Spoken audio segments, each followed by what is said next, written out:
This video is for informational and entertainment purposes only and utilizes artificial intelligence, AI. The information provided may not always be accurate. For important decisions, consult experts or professionals. I want us to talk today about Stephen Covey's book, The 7 Habits of Highly Effective People. Are you excited? Because I'm really excited to discuss this book. Of course, I'm also excited to talk about Stephen Covey's The 7 Habits of Highly Effective People with you. This book is one of the most well-known self-help books that provides many lessons and insights on how to be more effective in our personal and professional lives. What are you most interested in discussing about this book? Do you want us to focus on the main habits, or is there a particular part or concept in the book that you want to highlight? Let's focus on the main habits. What are the 7 habits he's referring to? Don't explain them yet. I just want to know them for now, and then we can break them down one by one. Sure. Here are the 7 habits of highly effective people according to Stephen Covey. 1. Be proactive. 2. Begin with the end in mind. 3. Put first things first. 4. Think win-win. 5. Seek first to understand, then to be understood. 6. Synergize. 7. Sharpen the saw. I'm ready to break each one down whenever you're ready. Okay, I'm ready because those habits seem really great. Go ahead and tell us about the first habit, be proactive. The first habit, be proactive, is about taking initiative and responsibility for our own lives. This means that we have control over our actions, decisions, and reactions to the things happening around us. What does being proactive mean? Being proactive means we don't let our emotions or the influence of others or situations easily sway us. Instead, we act based on our values and principles. Rather than waiting or just reacting to events, we find ways to solve problems or achieve our goals. Reactive versus proactive. In this book, Covey points out the difference between reactive and proactive people. Reactive people are easily affected by their environment. They often blame others or circumstances for their feelings and actions. For example, if the weather is bad, they might sulk and say their bad mood is because of the rain. On the other hand, proactive people, no matter the situation, choose to control their reactions. They don't allow things they can't control to affect their mood. They take action to change or adjust to the situation. The circle of influence. In this chapter, Covey also introduces the concept of the circle of influence and circle of concern. The circle of concern refers to all the things we worry about but have no direct control over. The circle of influence, however, includes the things we can change or influence. As proactive people, we focus more on things within our circle of influence. The key takeaway. Being proactive means being responsible for our lives and not blaming others or situations for our experiences. This is the foundation of effectiveness because it gives us the power to do what is necessary to achieve our goals. What do you think of this habit? Do you have any questions or want to add anything about it? I don't have any questions for now. Maybe later. Let's finish discussing each of these effective habits one by one. Please go ahead and explain the second habit. Begin with the end in mind. Sure. Let's continue. The second habit, begin with the end in mind, is about clarifying your goals and planning your life based on what you want to achieve or become in the future. This idea encourages us to have a clear vision of what we value and what direction we want to take. What does begin with the end in mind mean? This habit suggests that we start by thinking about the end goals or results we want to achieve. It's like planning a trip. Before you set off, you already know your destination. By having a clear picture of your ideal future, you can make better decisions in the present. Vision and mission statement. One of the main aspects of this habit is creating a personal mission statement. This is a clear declaration of our principles, values, and goals in life. When our mission is clear, we are more guided in our decisions and actions. Example of begin with the end in mind. Imagine you want to become a successful entrepreneur. Instead of starting without direction, you plan out what your business will look like in the future, what steps you need to take, and how you want to be a leader in your field. This type of planning provides guidance and motivation to achieve your goals. Benefits of this habit. 1. Clarity of purpose. You know what you want to achieve, and this guides all your actions. 2. Better decision-making. When you know your goals, it's easier to make decisions because you know what aligns with your plans. 3. Inspiration and motivation. A clear goal gives you inspiration and motivation to keep going even in the face of challenges. Key takeaway. The habit begin with the end in mind teaches us to create clear goals and have a long-term vision. Through this, we become more strategic in our actions and decisions, leading us to achieve what we aspire to in life. What do you think about this habit? Do you want us to continue to the third habit? Okay, please continue with the third habit. The third habit is put first things first.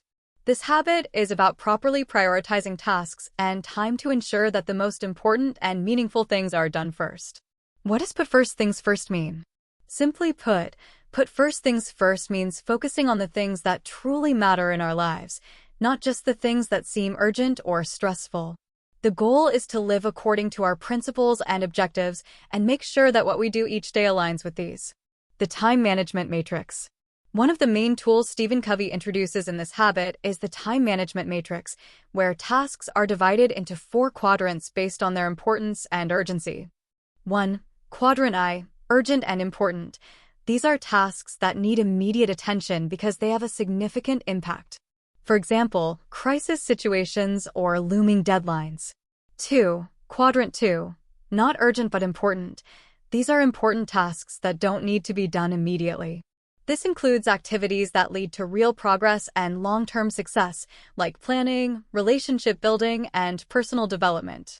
3. Quadrant III, urgent but not important. These are tasks that seem to require immediate action but aren't truly important. For example, interruptions, some phone calls, or non-critical emails. 4. Quadrant IV, not urgent and not important. These are tasks that are neither important nor urgent. This includes distractions like excessive social media browsing or aimlessly watching TV. Focusing on Quadrant II. The key to put first things first is focusing on Quadrant II because this is where true significance lies. Instead of staying busy with urgent but unimportant tasks, this habit teaches us to dedicate time to planning, building relationships, and self-improvement.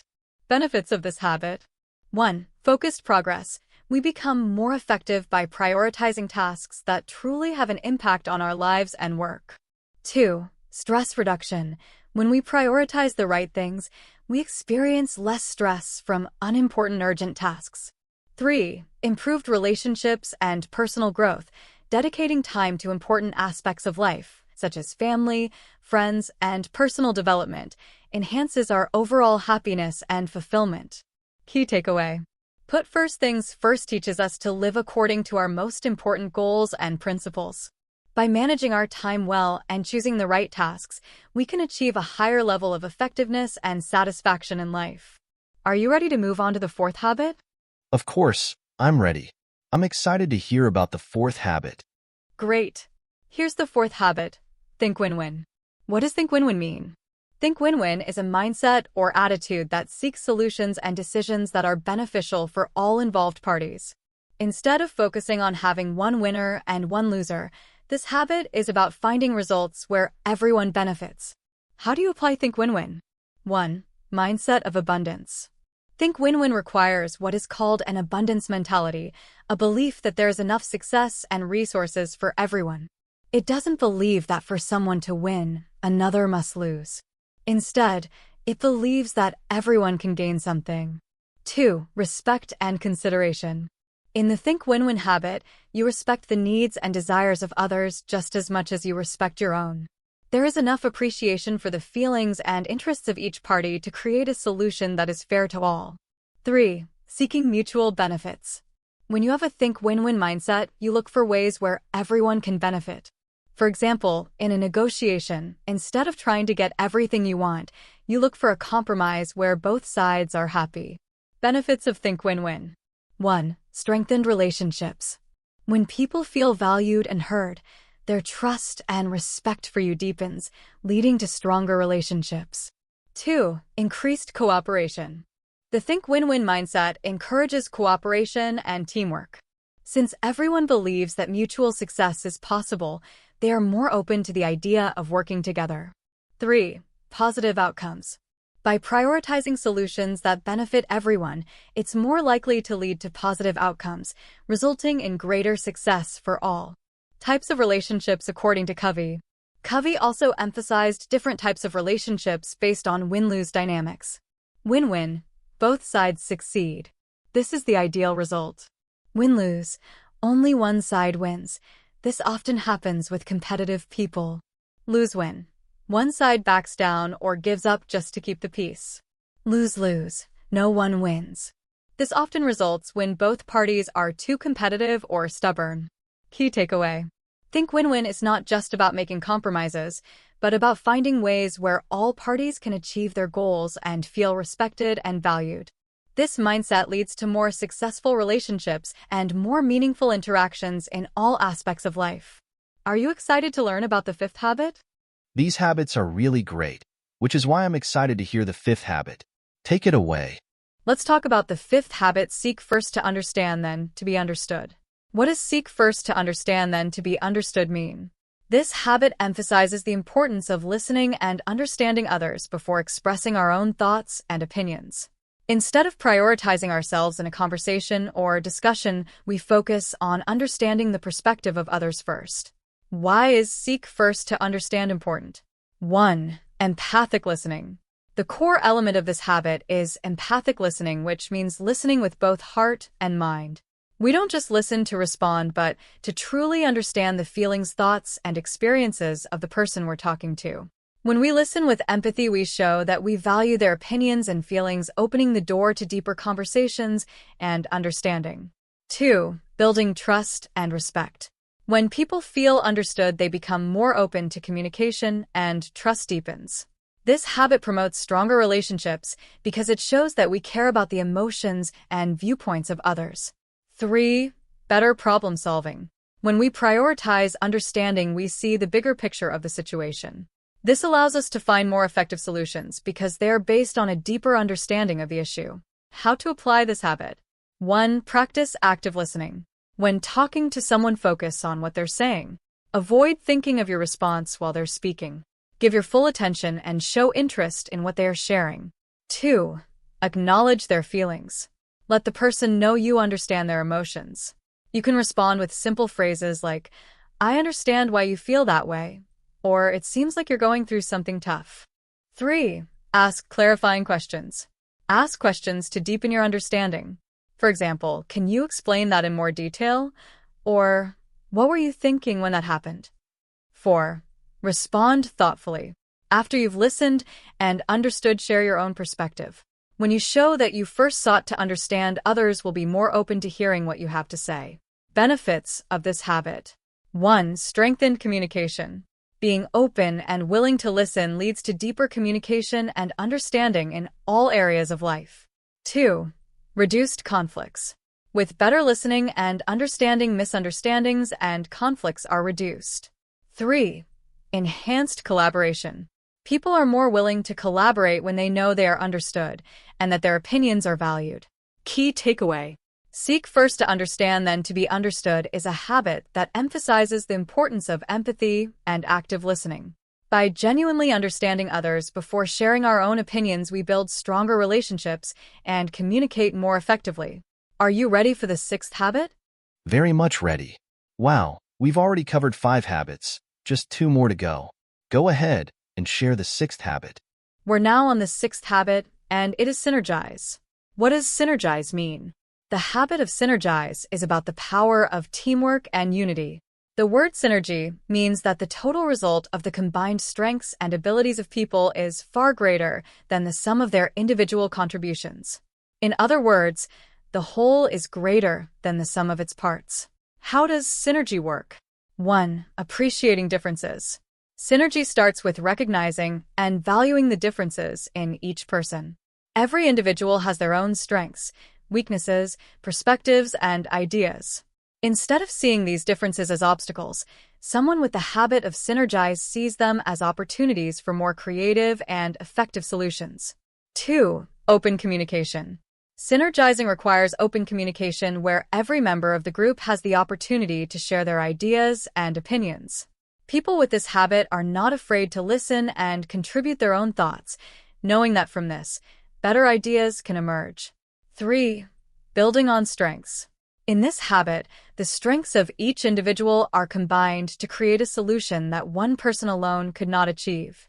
Each person contributes their best, and in doing so, the group produces a better result than if everyone worked individually.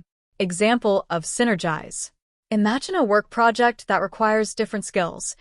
One person is great at data analysis, another is an expert in client relations, and someone else is creative in making presentations. When each person contributes their unique strength and works together, they can create an outstanding project that none of them could accomplish separately. Benefits of this habit. 1. Innovative solutions. By combining different perspectives and ideas, the group can come up with solutions that are more innovative and effective. 2. Stronger teams. Valuing everyone's contribution strengthens trust and camaraderie within the group, resulting in a stronger bond and more effective teamwork. 3. Increased efficiency. When people work together and use their strengths, the process becomes faster and more efficient. Key takeaway. Synergize highlights the importance of teamwork and valuing each person's differences. Through unity and cooperation, a higher level of success is achieved, one that would not be possible alone. Just one more, and we'll have completed the 7 habits. Are you ready to hear the final habit? Yay! Just one more, and we're complete. I'm all set. Go ahead and share it with us.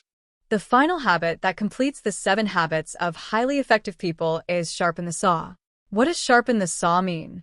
Sharpen the saw is about continuously caring for and developing ourselves in 4 key areas of our lives: physical, mental, emotional/social, and spiritual. This habit promotes the idea that our effectiveness depends on our ability to renew or recharge ourselves. Why is sharpen the saw important? 1. Continuous improvement. Just like a saw that's always in use, if we don't sharpen it, it will become dull and the work will slow down. The same goes for us as individuals. We need to continuously improve ourselves to stay sharp, strong, and effective. 2. Balance in life. This habit teaches us the importance of living a balanced life. By taking care of all aspects of our being, we create a fuller and more balanced life. For aspects of renewal. 1. Physical. This involves taking care of our bodies through regular exercise, proper nutrition, adequate rest, and avoiding harmful habits. Our physical health directly impacts our effectiveness in everything we do. 2. Mental. Sharpening our minds is essential for our ability to think clearly and make good decisions. This can be done through reading, learning, writing, and participating in activities that stimulate our minds. 3. Emotional/social. This aspect is about building deep and meaningful relationships with others. Interacting, connecting, and having a supportive community strengthens our emotional health and gives us a sense of belonging. 4. Spiritual. Taking care of our spiritual aspect is about finding purpose and meaning in life.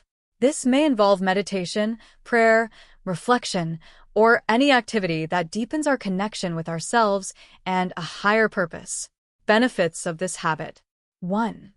Increased productivity. When we continuously renew and recharge ourselves, we become more productive because we're full of energy and inspiration. 2. Reduced burnout. Regular self-care helps us avoid burnout or extreme fatigue as we learn to rest and take time for ourselves. 3. Enhanced well-being. Focusing on all aspects of our lives leads to higher levels of happiness, satisfaction, and overall well-being. Key takeaway. Sharpen the saw is an ongoing process of renewing ourselves in the physical, mental, emotional/social, and spiritual aspects. Through this habit, we become better equipped to face life's challenges more effectively and meaningfully. We've now completed our discussion of the 7 habits. What do you think? Which one of these habits inspires you the most, or which one would you like to start with right away? That's right. If these habits are followed, they will definitely help us in life. From my observation, and even in my own life, most of us don't have these habits, which might explain why our lives aren't effective. Of course, all of them are important to practice. But since you asked, I think the first one I'd like to start with is begin with the end in mind, because you need to know where you're going or what you want to achieve in life. You've chosen a great habit to focus on first. Begin with the end in mind is truly important because it gives direction to everything we do. By having a clear vision of what you want to achieve, Each step becomes more guided, and every decision becomes more purposeful. If you want to start with this, you might want to think about what your major goals or dreams are in life and how you'd like to be remembered by others. Having a personal mission statement can help clarify your direction and purpose. I'm excited to hear how you'll implement this and what impact it will have on your life. All right, I'll update you once I've accomplished that. In the meantime, thank you once again for sharing your knowledge about this wonderful book. Until next time. You're welcome. I'm glad I could help you understand these habits. I'm excited to hear about your next steps and how you'll benefit from these principles. If there's anything else you'd like to discuss or ask, I'm here for you. Until next time, take care.